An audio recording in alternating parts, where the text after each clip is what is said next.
In the basement of a museum that most visitors never see, past the public galleries and the gift shop and the tired security guard checking his phone by the door, there are rows of steel shelving holding thousands of small clay tablets. Most of them are boring.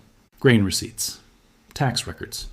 A shepherd complaining that his neighbor's sheep wandered onto his land 4,000 years ago. This is the reality of Sumerian archaeology. Not lost gods, not ancient secrets, just bureaucracy baked into mud and left to harden under a desert sun. But somewhere in that mountain of administrative debris, collectors and researchers have spent more than a century whispering about one tablet that does not belong. A tablet that isn't a receipt, a tablet that isn't a hymn, a tablet that, if the stories are true, was never meant to be read by anyone standing where you are standing right now. The story goes that the tablet surfaced sometime in the early 20th century, during the great wave of excavations that tore through the mounds of southern Iraq.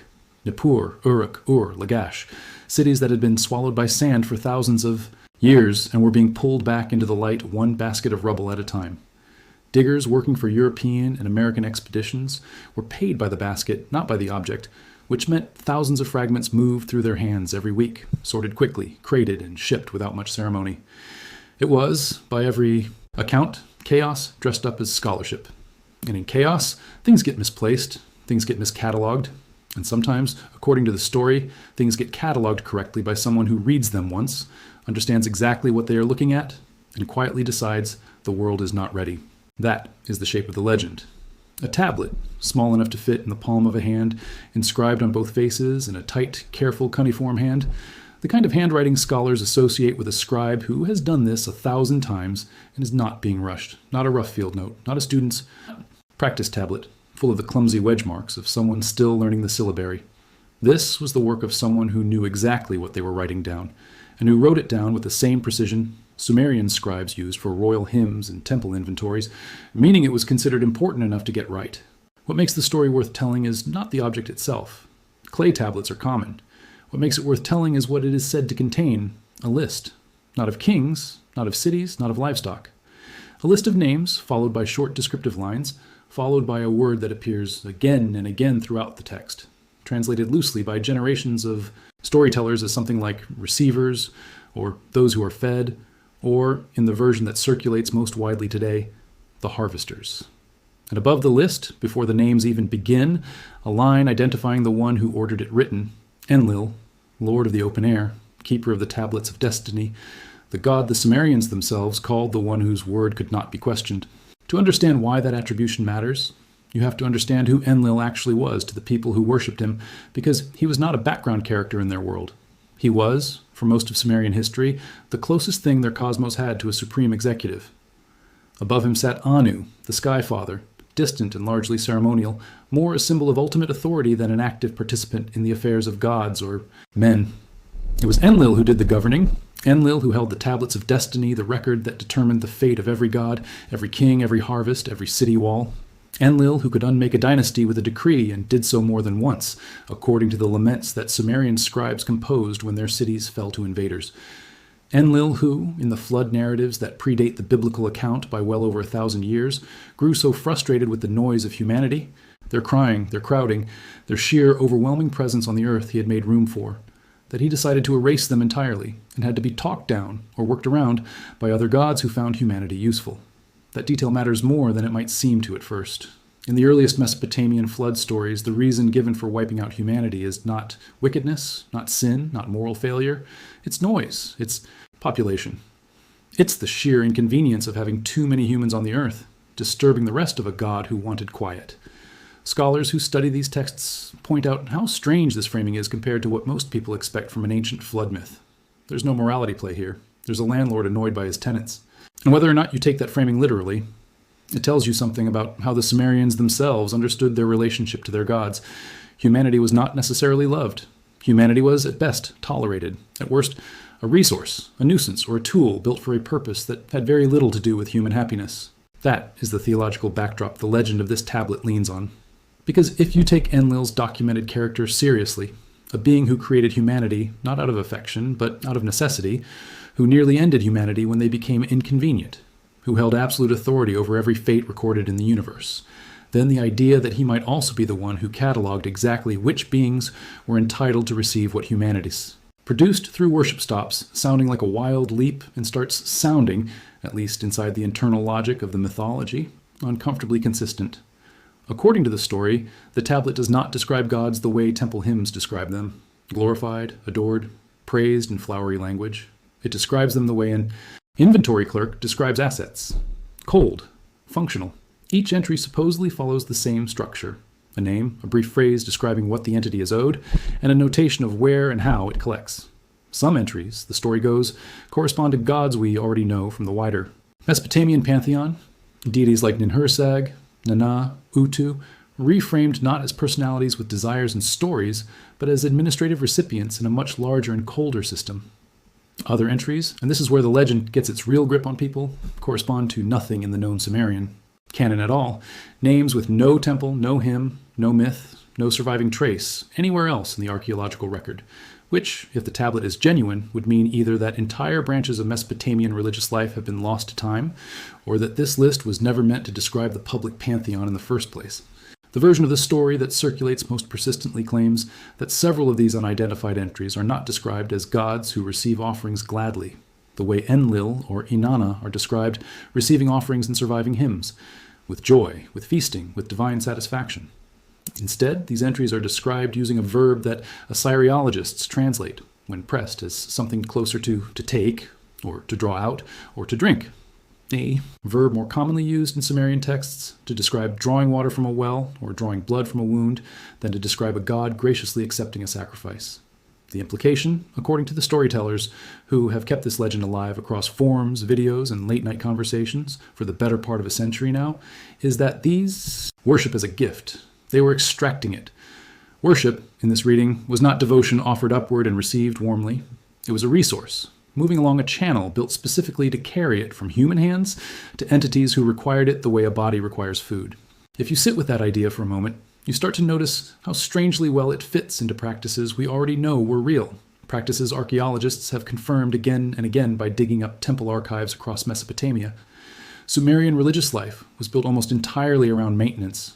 Priests didn't just pray to their gods, they fed them, literally, setting out meals twice a day before cult statues, dressing them in fresh garments, bathing them, putting them to bed at night and waking them in the morning with music.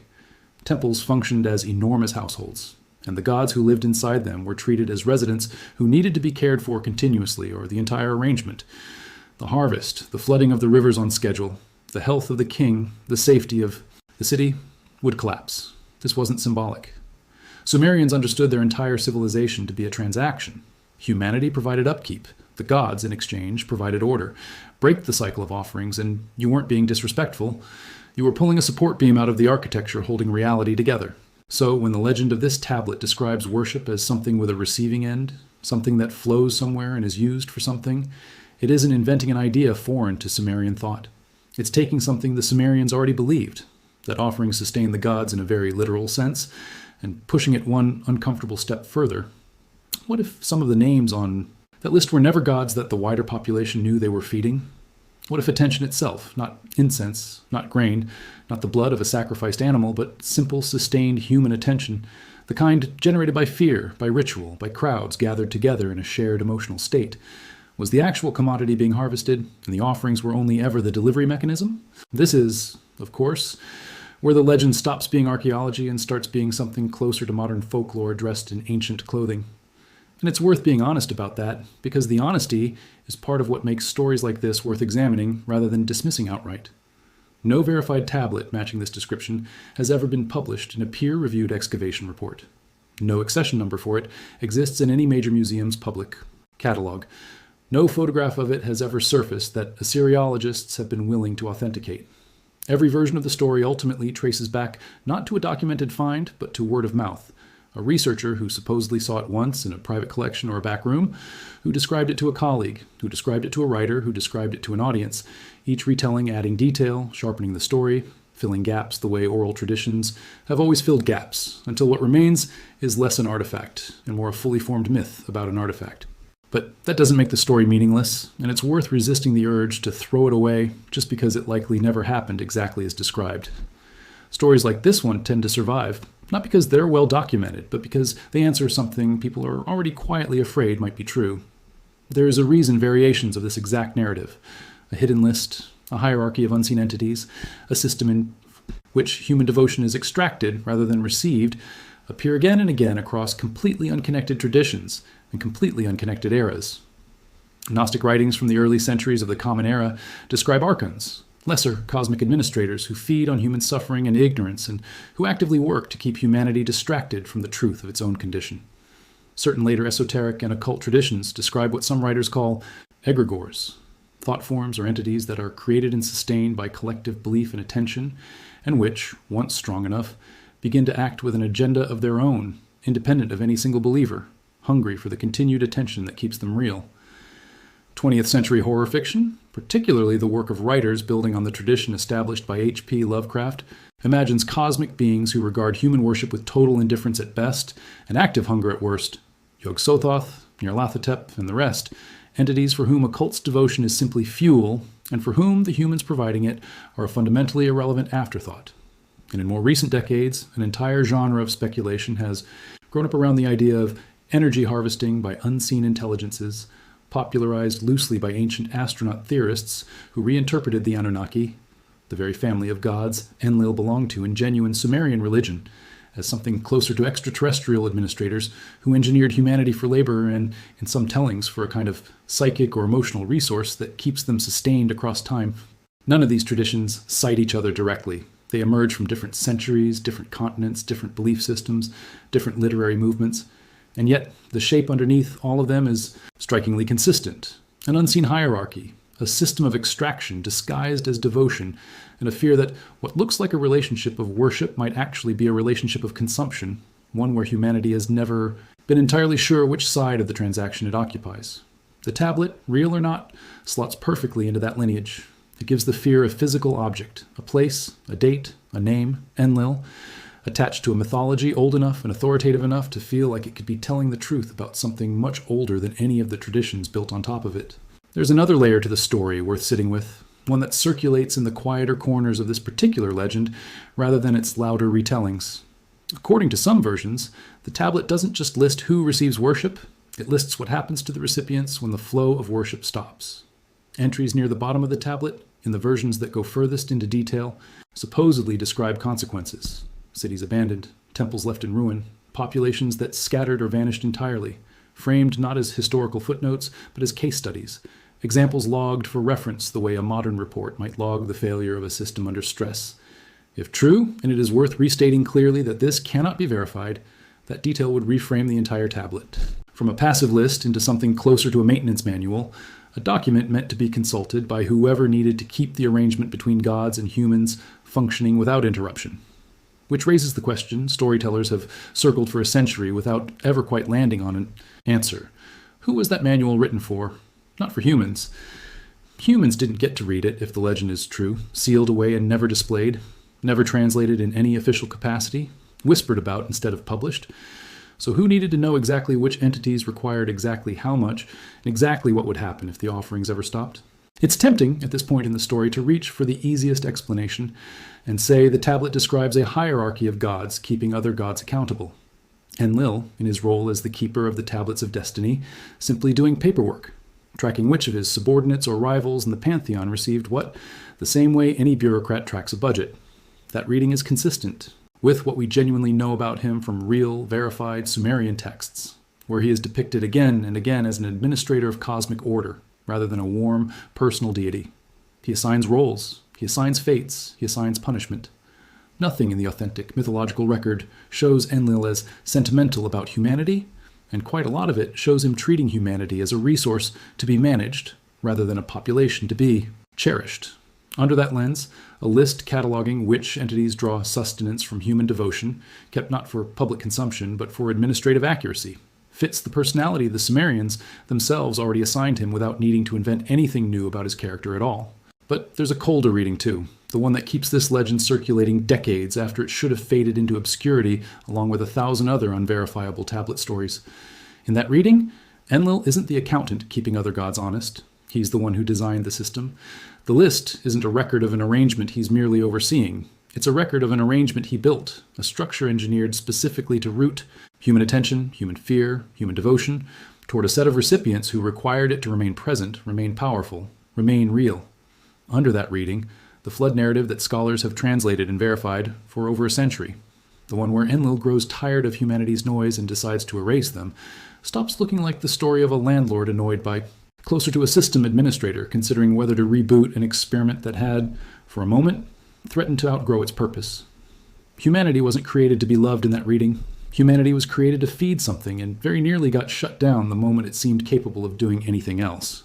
It's worth stepping back here and being clear about where the evidence actually stands, because a story like this deserves both the imagination it invites and the scrutiny it has never survived. Every documented, cataloged, physically verifiable tablet bearing Enlil's name that has ever been excavated and published describes exactly the kind of religious life historians have long understood Mesopotamia to have had.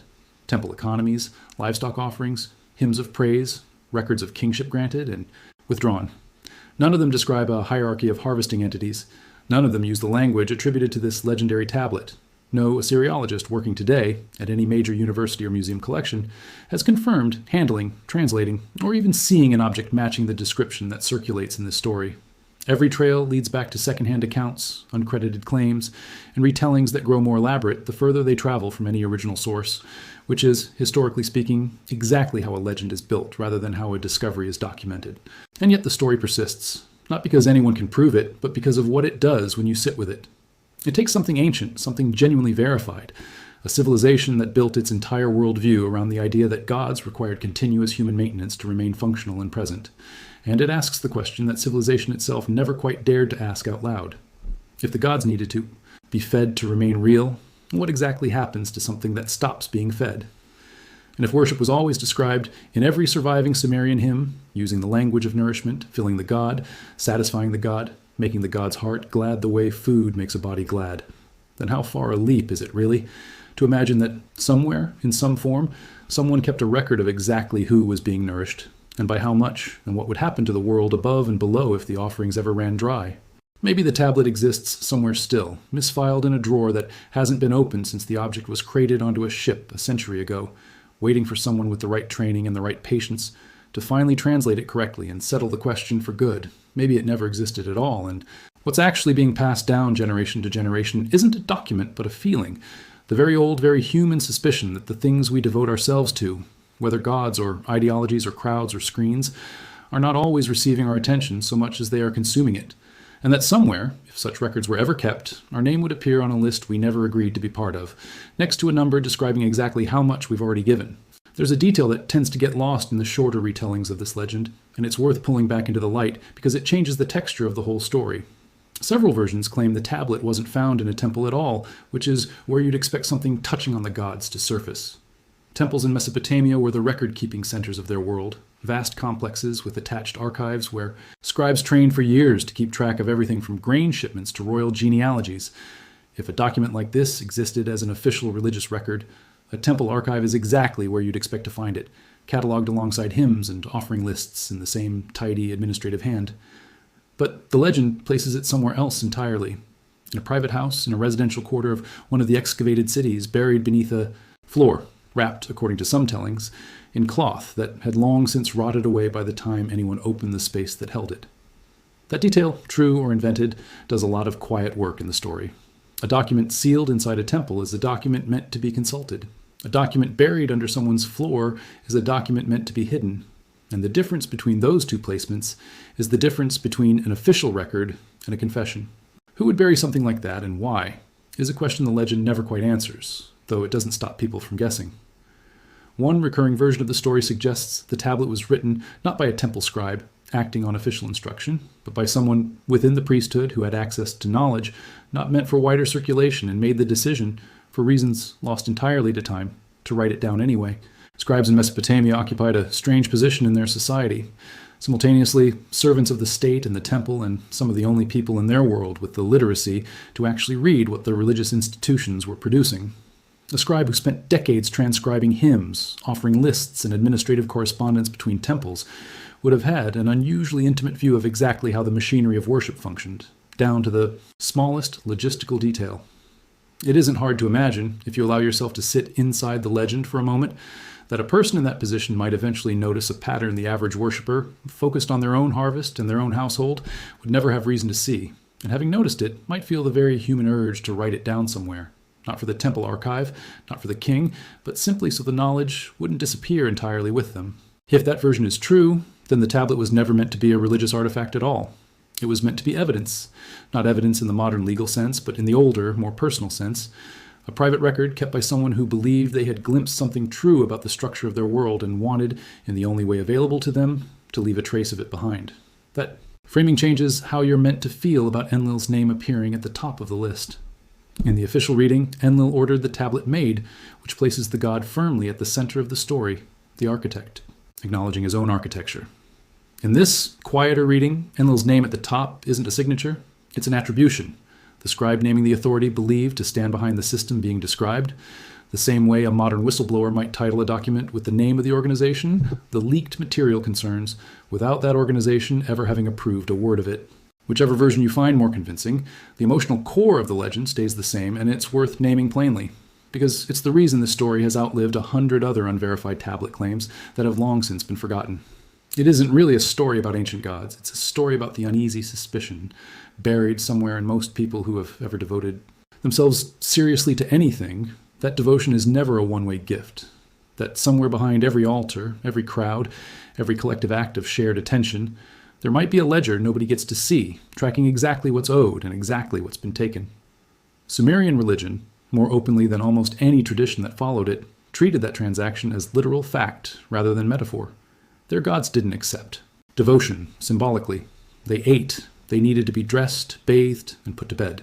Their presence in the world was contingent day after day on humans continuing to show up and do the work of sustaining them. That is not a detail invented by the legend. That is the documented, verified religious practice of one of the oldest civilizations we know of, and it means the fear underneath this story didn't originate with the tablet at all. The tablet, real or not, is simply the moment someone finally wrote the fear down and gave it a shape you could hold. So when the story circulates, as it inevitably will keep circulating, in forums and videos and quiet conversations between people who half believe it and people who don't believe it at all but can't quite stop thinking about it, what's actually being passed along isn't a claim about cuneiform. It's an old question wearing a new costume. Every civilization that has ever built something to worship has also, whether it admits it or not, wondered what that something needed from them in return, and whether the answer would be comfortable to hear if it were ever written down plainly and placed in front of them. The Sumerians built their entire cosmology around the belief that the answer was yes, something is needed, and the failure to provide it has consequences reaching from the harvest in the fields to the fate of the city itself. Whether or not a scribe 4,000 years ago ever actually pressed a stylus into wet clay and wrote down exactly who was collecting on that debt. The question the legend poses hasn't gone anywhere, and it isn't going anywhere now. What do the things you worship actually need from you? And when you stop giving it to them, what exactly do they do next?